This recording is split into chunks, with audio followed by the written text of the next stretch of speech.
Candidate Westerlin?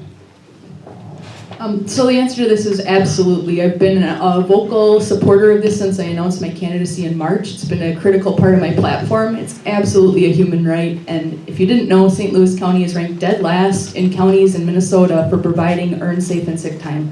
It's obscene. It's ridiculous.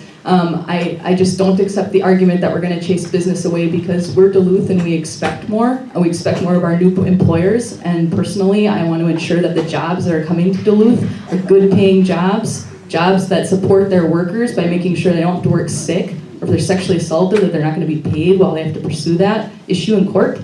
So absolutely, no doubt. Deb, thanks for sharing your story. There are too many people who share that experience. I've shared it in past jobs I've had. I will absolutely champion this and absolutely want to make sure that Duluth is a leader on this. So no doubt, yes. Candidate Larson? Thank you. Deb, thank you for sharing your story. And this is a really important question for council candidates. It's an important question for everyone, but anything that requires a local solution will be an ordinance on the council level. So it's very, very important to get clear on that with everybody. I do support sick and safe time.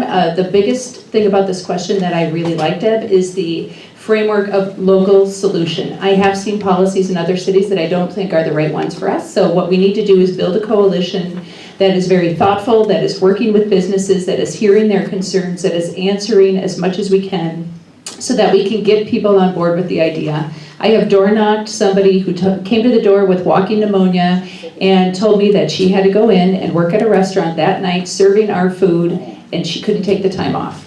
So there are real health implications to not having sick time for folks, for our whole community. The key is making sure it's a local solution that we create thoughtfully and with the time we need to do it well. Thank you, Candidate Larson.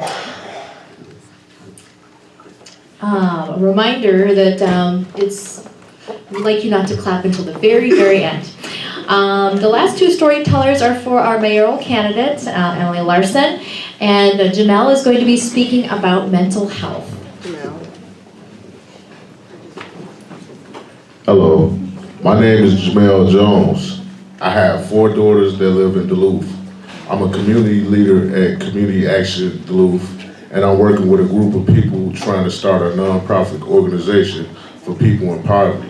I personally experienced what I'm about to talk about. I'm here to tell you about why we need to address mental health in Duluth. All people should have help, and those with mental health illnesses should be first in line for any type of help. I've noticed people with mental disabilities that have criminal backgrounds, and many other places that have living quarters for those disabilities don't accept people with criminal backgrounds. This is one of the biggest barriers because many people with criminal backgrounds have mental health issues. It seems like the current mental health system we live in finds it easier to lock people up rather than help them. This is not right and should not be allowed to continue. I served time myself, and I can say firsthand that many of the people there were struggling with mental illnesses. I was diagnosed with major depression, and I was recommended to go to a few places who take physical and mental disabilities. I applied, but I was denied because of my criminal background. I ended up having to go to a boarding lodge, and even though I've been an active member of the community for 3 years, the boarding lodge would take all my money besides $95. Even though I'm diagnosed with major depression, I have never been limited to where I could live. While living at the boarding lodge, I wasn't able to save money for my own place. This happens far too often for people with mental illnesses. It's not right and it should not be allowed to continue. I was able to stick through it for over a year, and now I have my own place out west. I have an arms worker who was trying to help me find a place of my own, but many of the problems I tried to seek help with didn't get me further ahead. I had to do it all on my own. The little help that I did have prevented me from going back to my old lifestyle simply out of survival. Nobody should have to settle for survival. I'm an intelligent guy that had to go through a lot of barriers. For those that struggle with mental health illnesses, this may not be the case. I continue watching the stuff that goes on in Duluth. Those that are struggling don't know where to go. They don't know where to find help, so they're doing it on their own in the city because they can't find the help they need or the help that do get. The help that they do get isn't enough. Today I try to help young people by giving them advice on staying out of trouble and staying in school. I'm here speaking to you as someone who has been successful. I've overcame many barriers, and I'm trying to make this community a better place for everyone. However, for every one of me, there are many more who fall through the cracks of our mental health system and don't make it. You have a direct influence in making it easy for others to be a success story. My question for you is, will you commit to the creation of an emergency task force within 90 days of being in office that is led by the city of Duluth while including those living with mental health issues, mental health care providers, and law enforcement in order to identify and address solutions to gaps in the mental health care services in our city? Thank you. The mental health crisis is an epidemic in Duluth, and we need your support in making it possible for people to do more than just survive.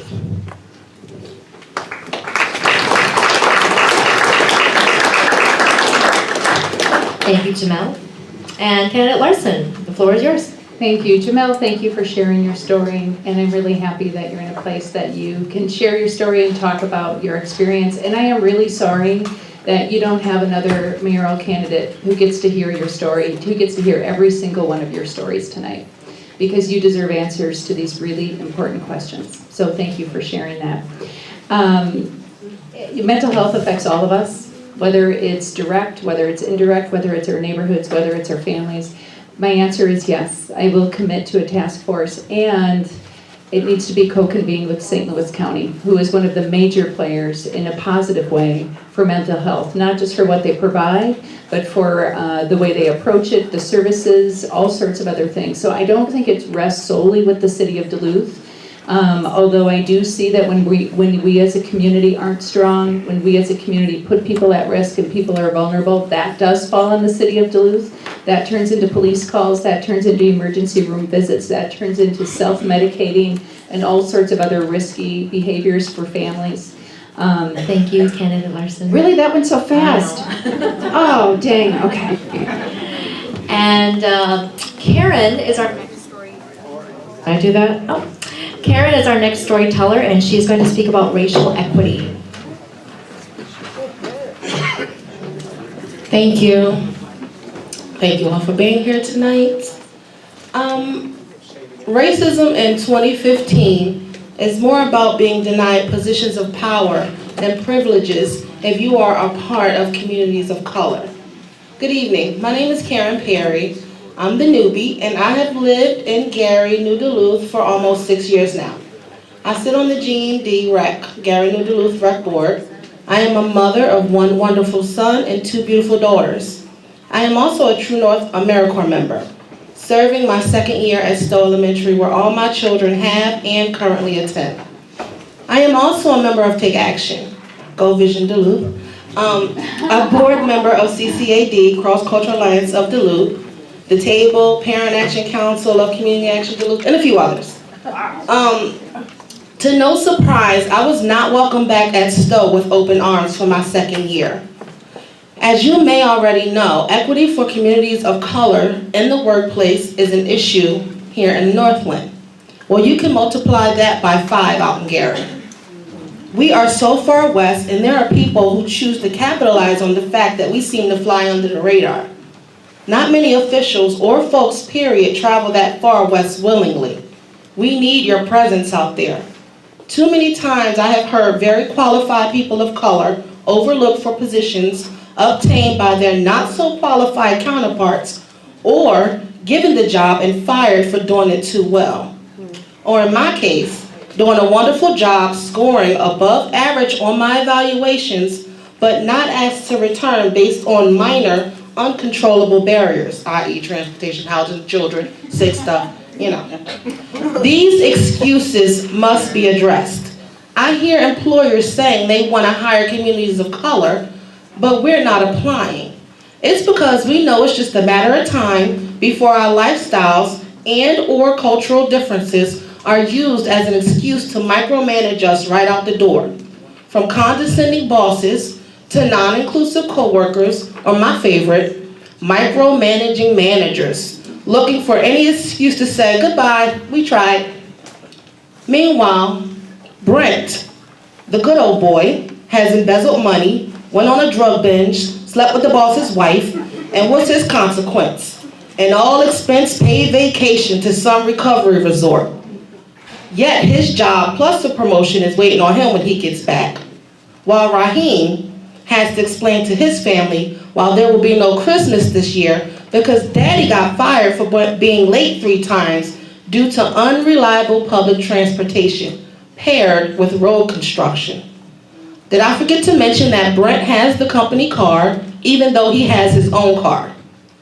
After explaining all of this to his boss, guess what Raheem's consequence is? A pink slip.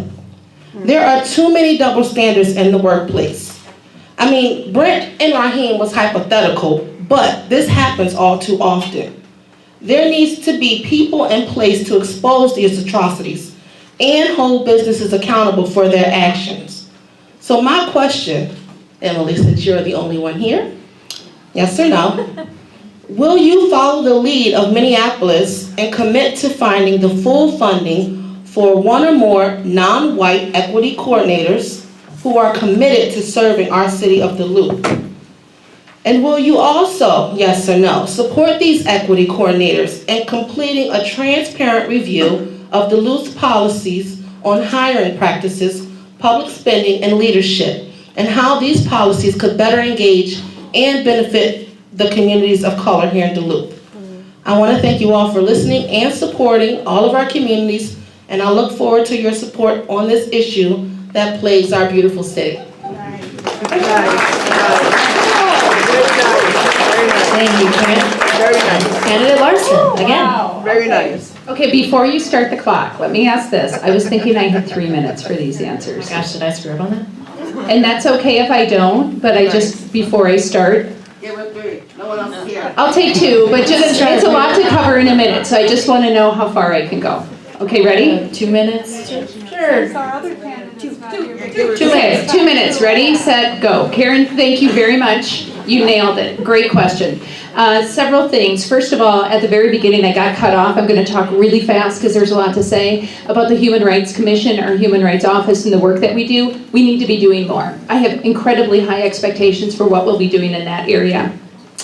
And so to me, this falls right in line with our equity. We need to change the way we are hiring, supporting, recruiting, and training our own employees so that we as an employer are modeling what it is to be a diverse, a safe, a welcoming workspace in the city. And only then can we really put that expectation on other employers. We as a city are falling behind in how we're doing that. We do need to do an audit of that. And yes, I do commit to staffing a way that we do that. I have to tell you, I actually think that would be better if we found funding from outside of the city because we are now accountable to something different than our own funding practices for that position. So I want to talk with you about how we would fund that. I would welcome with open arms the opportunity for someone to come in and help us learn how to do this better. So my answer is yes, and I believe my answer is yes. But again, I want to say that it has to be our local solution. I really like what Minneapolis is doing in this, but we're Duluth, and we need to be Duluth in how we answer our own problems and our own questions and our own crises. And quite frankly, the underemployment for people is a crisis here in Duluth. We need to do better. We need to step it up. It has to be a local solution right here in Duluth. Thank you. Thank you, Candidate Larson.